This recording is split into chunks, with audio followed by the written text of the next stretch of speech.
C case.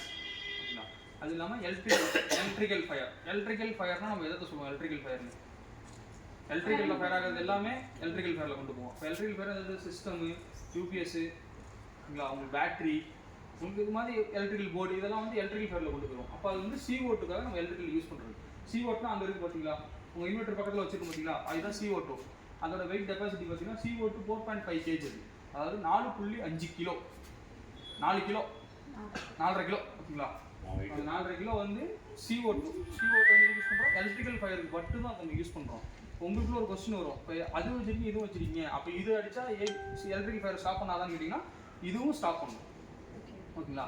என்ன ஆகுதுன்னா, இப்போ ஒரு சிஸ்டம் ஃபயர் ஆகும்போது இதை நீங்கள் எடுத்து யூஸ் பண்ணும்போது நீங்கள் பவுடர் அடிச்சிங்கன்னா சிஸ்டம் கீபோர்டு வச்சுருக்கீங்களா, கீபோர்டுக்குள்ள டஸ்ட்டு ஃபார்ம் ஆகும். உங்களுக்கு என்ன ஆகும், எக்ஸ்ட்ரா வந்து க்ளீனிங் ஒர்க் வந்து டைம் ஜாஸ்தி ஆகும். இப்போ அதே நீங்கள் CO2 எடுத்து யூஸ் பண்ணும்போது கார்பன் டை ஆக்சைடு கேஸ் மட்டும் தான் வரும். அது வந்து எந்த ஒரு டஸ்ட்டும் வராது.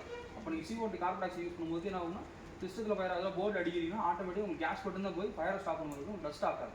ஆனால் ABC வந்து பவுட்ரு ஒரு வெளியே. CO2ங்கிறது கார்பன் டை ஆக்சைடோட அப்ளிகேஷன் தானே.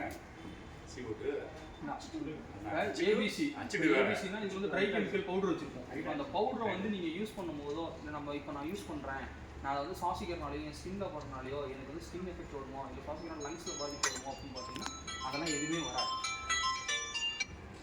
இதே ஃபீல் 5 வருஷமாக இருக்கும், இதே பவுடர் நான் யூஸ் பண்ணிட்டு இருக்கேன். ஆனால் அதெல்லாம் எந்த ஒரு இதுவும் வராது. அப்படி வந்துச்சுன்னா சார் காலியோ ஆஃப்டர் 30 minutes சார். ஹாஸ்பிட்டல்லேருந்து எல்லாத்துலேயுமே இருக்குது. இன்றைக்கி நான் இங்கே உங்களுக்கு சார் அது உங்கள் குடோனுக்கு மட்டும்தான் அப்படிங்கிறது கிடையாது. நீங்கள் ஒரு சினிமா தேட்டருக்கு போகலாம், ஒரு கோயிலுக்கு போகலாம், எங்கெங்கேயும் போகலாம், நீங்கள் எல்லா இடத்துலையும் இது இருக்குது. இப்போ அப்போ வந்து நீங்கள் அங்கே இன்கேஸ் ஃபயர் ஆகுது, ஃபயர் ஆக்சிடென்ட் ஆகுதுங்கும் போது அவங்களுக்கு தெரிலனா கூட நீங்கள் போய் ஒரு 2 பேர் ரெஸ்கியூ பண்ணலாம். பண்ணலாம்ல, பண்ணுவீங்களே. சரி, இது வந்து பார்த்தீங்கன்னா ஒரு 5 feet வச்சுருக்கோம், அதாவது 5 அடியில் வச்சுருக்கோம். இப்போ அது கரெக்டாக வந்து என்னோடய செஸ்ட்டுக்கு அது மெயின் பண்ணி வச்சுருக்கோம் 5 அடி.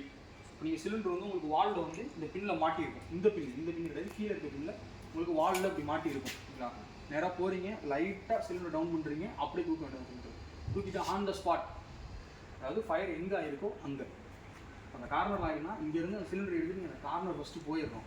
ஃபஸ்ட்டு போனதுக்கப்புறம் சிலிண்டர் கீழே வச்சுட்டு இந்த சேஃப்டி பின்னு தெரியுது எல்லாத்துக்கும். இந்த பின்னை வந்து ஜஸ்ட் நீங்கள் ரிலீஸ் பண்ணணும்.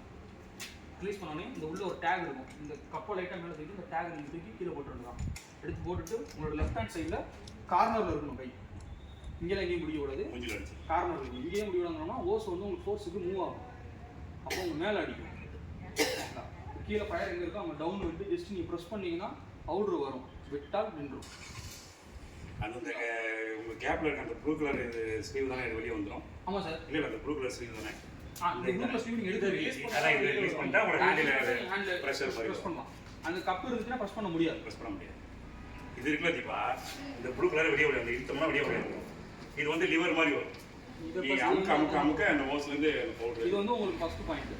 2வது பாயிண்ட் வந்து இப்போ நீங்கள் இது வந்து உங்களுக்கு இருக்குன்னா இதில் வந்து கேஸ் இருக்கா இல்லையா அப்படிங்கிறது எப்படி கண்டுபிடிக்கணும். அந்த ஒரு மீட்டர் தெரியுதா எல்லாத்துக்கும்? ஒரு மீட்டர் குட்டியாக ஒரு மீட்டர் உங்களுக்கு தெரியுதா? அந்த மீட்டர் முள்ளுக்கு எப்படி இருக்குது, நேராக இருக்கா சாஞ்சிருக்கா? நேராக இருக்குது. அதாவது உங்கள் டேரக்ஷன்லேருந்து சொல்கிறாங்க, நல்லா கொஞ்சம் உங்கள் டேரக்ஷன் சொல்கிறேன். உங்கள் டேரக்ஷன் வந்து ரைட் சைடில் வந்து அந்த மில்லு ஃபுல்லாக சாஞ்சி இருந்துச்சுன்னா ப்ரெஷர் இல்லைன்னு அர்த்தம், யூஸ் பண்ண முடியாது. உங்கள் லெஃப்ட் ஹேண்ட் சைடு இருக்குன்னா நோ ப்ராப்ளம், உங்கள் ரைட் ஹேண்ட் சைடு வரக்கூடாது. உங்கள் ரைட் ஹேண்ட் சைடு வந்துச்சுன்னா அதில் எங்களோட டோல் நம்பர் கொடுத்துருப்போம் நாங்கள் கீழே. நீங்கள் அந்த நம்பர் கால் பண்ணிங்கன்னா நாங்கள் உடனே வந்து ஆள் அனுப்பி ரீஃபில் அதை பண்ணி கொடுத்துருவோங்களா. முள்ளு சென்டராக இருக்கணும், இது எப்பவுமே நல்லா கவனிச்சுக்கோங்க.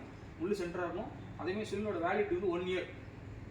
இன்றைக்கி நம்ம ஒரு வாங்கி போகிறோம், ஒரு மைதா மாவு, ஒரு ரவா எல்லாம் வாங்கும்போது ஃபஸ்ட் நம்ம என்ன பண்ணுறோம், ஒரு டிமார்ட்டே போனால் என்ன பண்ணுறோம், எக்ஸ்பி டேட் எடுத்து பார்க்குறோம். அது மாதிரி இதுக்கு ஒரு எக்ஸ்பி டேட் இருக்குது 1 year. அந்த 1 year முடிஞ்சிருச்சுன்னா இதை எடுத்து யூஸ் பண்ணால் நோ யூஸ். ஓகேங்களா.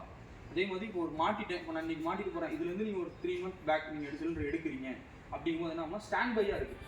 ஒரு மைதா மாதிரி இப்போ நிப்பாட்டுறோம், ஒரு 6 மாதம் கழிச்சு எடுக்கிறோன்னா அப்படியே ஒரு கல் மாதிரி கீழே இருக்கும். நீங்கள் அந்த டைம் என்ன பண்ணணும், சிலிண்டரை கையில் எடுத்துட்டு ஜஸ்ட்டு லைட்டாக இப்படி டவுன் பண்ணிக்கணும். அந்த சிலிண்டர் இறங்குற பவுடர் இறங்குற எஃபெக்ட் உங்களுக்கு தெரியும். அது எதுக்கு பண்ணுறோம்னா ஃப்ரீ பண்ணுறோம். நீங்கள் அந்த ஆன் ஸ்பாட்டுக்கு போயிட்டு பின்னர் ரிலீஸ் பண்ணிட்டு நீங்கள் அடிக்கும் போது என்னன்னா கீழே செட் ஆகிருக்கும், ஃபோர்ஸ் இழுக்காது. போற வைப்ரேஷன்ல கீழே இறங்கி ஃப்ரீ பண்ணிட்டீங்கன்னா கொஞ்சம் தூக்கி போறோம்ல, யூஸ் பண்றது தலையில தூக்கிட்டு போனோம்னாவே உங்களுக்கு யூஸ் பண்றது கொஞ்சம் ஈஸியா இருக்கும். இப்போ வந்து அதாவது நான் எல்லாமே சொன்னது எல்லாமே இன்சைடு சொல்லியிருக்கேன். அதாவது நீங்கள் உங்களோட ஃபேக்ட்ரிக்குள்ளே நீங்கள் யூஸ் பண்ணுற மெத்தட் சொல்லியிருக்கேன்.